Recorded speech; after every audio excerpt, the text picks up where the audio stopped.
मौलाए कायनात जनाब बाबुल इल्म अलैहिस्सलाम से किसी ने पूछा कि या अली, झूठ और सच में कितने कोसों का फासला है? तो मौलाए कायनात ने फरमाया, झूठ और सच में सिर्फ 4 उंगलियों का फासला है। जब आपने 4 उंगलियों का इशारा किया तो सवाल पूछने वाला परेशान हो गया कि या अली, झूठ और सच में सिर्फ 4 उंगलियों का फासला है? बाबुल इल्म अलैहिस्सलाम ने फरमाया, जी 4 उंगलियों का। जब समझ ना आई तो मौला कायनात ने फरमाया, जितनी उस महफिल में लोग थे, फरमाया जितने बैठे हो सारे, और जो आप देख रहे हैं ना वो भी, जो मेरे पास बैठे हैं वो भी, आपने फरमाया कि हर आदमी इस तरह अपने चेहरे पे हाथ रखे। सब ने हाथ रखा चेहरे पे। फरमाया, ये बता कि आंख और कान के दरमियान कितना फासला है? सब ने कहा, या अली, 4 उंगलों का। फरमाया, जो आंख से देख वो सच है, जो कान से सुन वो झूठ है। हमारे घरों के अंदर लड़ाई कौन कराता है? ये कान है।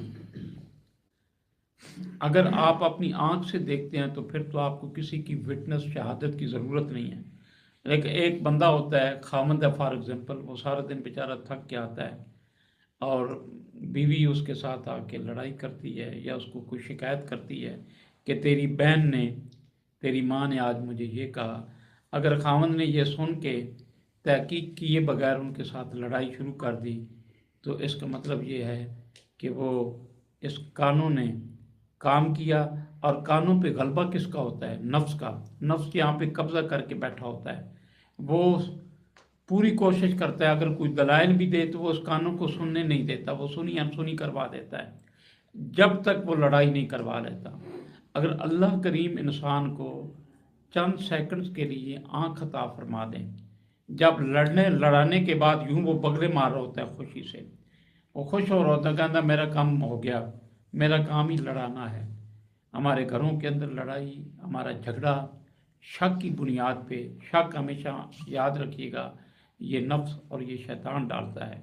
आप हमेशा कोशिश किया करें मौला कायनात के इस फार्मूले को अपना हासिल व मकसूद बना लें कि जब भी आपको कोई, मैं पूरी कोशिश करता हूँ कि मुझे कई लोग आ कहते हैं फलां ये कह रहा है, मैं उसकी सुनते ही कोई नहीं हूँ। इसका इंतज़ार करता हूँ कि या अल्लाह तू मेरे लिए रास्ता आसान फरमा, ये जो जिसके मुतल्लक को कह रहा है इसके लिए मुझे सबूत मजबूत मेरे अल्लाह अता फरमा, ताकि मुझसे कोई ऐसी गलती सरजद न होए जो नफ्स मुझसे करवाना चाहता है।